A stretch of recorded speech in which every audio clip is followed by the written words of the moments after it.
Welcome back to today's video. Isaac the programming guy. In today's video, I'm going to be showing you how to update your Telegram app on Android.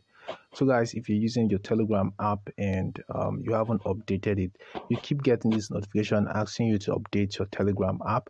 So if your Telegram app is so useful to you and you want to continue using it, then you need to update it. So I'm going to show you how you can simply update your Telegram app on Android phone.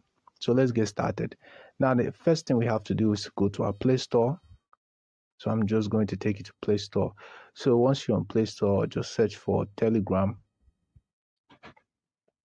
And once you search for this Telegram, so if your Telegram app is not yet updated, you find this updates button right here. But since mine is updated, that's why I'm seeing only the open button right here. So if yours is not updated, you find updates button right here. So just go ahead and click on the update button, and then your Telegram app will be updated, so you can go ahead and open and start using and continue using your Telegram app.